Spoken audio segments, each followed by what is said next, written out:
Je suis actuellement directrice générale adjointe de Webedia, le premier groupe média digital dans l'entertainment. Je suis vice-président pour l'Amérique latine et pour les Caraïbes d'une joint venture entre Nestlé et General Mills qui commercialise des céréales pour le petit déjeuner. J'ai intégré le master en management du programme Grande École en formation continue.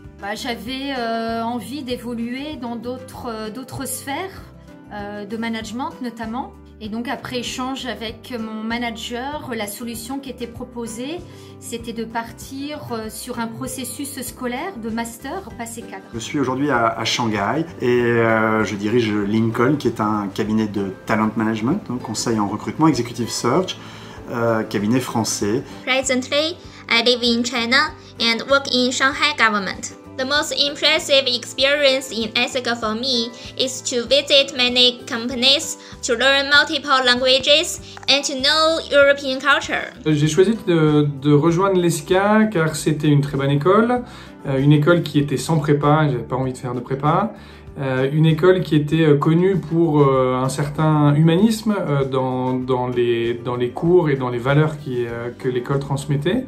Et aussi parce que à l'époque c'était une école en 4 ans et ça me permettait de sortir assez jeune sur le marché du travail.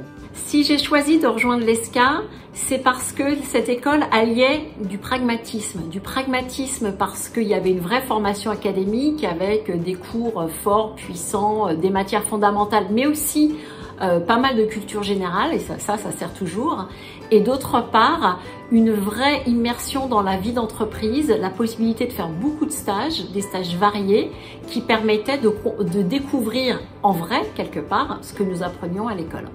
Le programme de l'école était très intéressant. On interagissait avec des personnes qui étaient professionnels et chercheurs, donc ils étaient vraiment dans du concret, dans de la recherche, dans du factuel, pour nous permettre, en tant que manager, d'avoir toutes les bases, que ce soit en termes de gestion budgétaire, gestion de projet, tout en maîtrisant en même temps les personnes que l'on a en face de nous. Donc on a pu en même temps avoir des cours de développement personnel qui étaient très enrichissants. Mon rêve, c'était d'être entrepreneur, de monter mon entreprise, peut-être de reprendre une entreprise, mais mon rêve était là. Et j'avais envie d'avoir une formation la plus solide possible et assez généraliste, mais avec quand même une accentuation sur le paquet finance, comptabilité, juridique, pour avoir vraiment une colonne vertébrale technique assez solide pour après pouvoir parler à mes banquiers et mes actionnaires et embarquer ce développement d'entreprise. Et l'ESCA a vraiment répondu à ça. La vie que je vis aujourd'hui, j'ai pu la rêver un peu à l'ESCA. Alors bien sûr Shanghai, je ne l'avais pas imaginé, même si on commençait à parler de la Chine. Et puis, est-ce que j'avais imaginé avoir une aussi belle équipe autour de moi chez Lincoln? Peut-être pas. Mais en tout cas, je pense que ces années à l'ESCA m'ont mis sur la route. Donc dès septembre, à l'obtention du diplôme, j'ai pu me positionner sur un poste, mon poste d'aujourd'hui, de chef de projet en conduite du changement.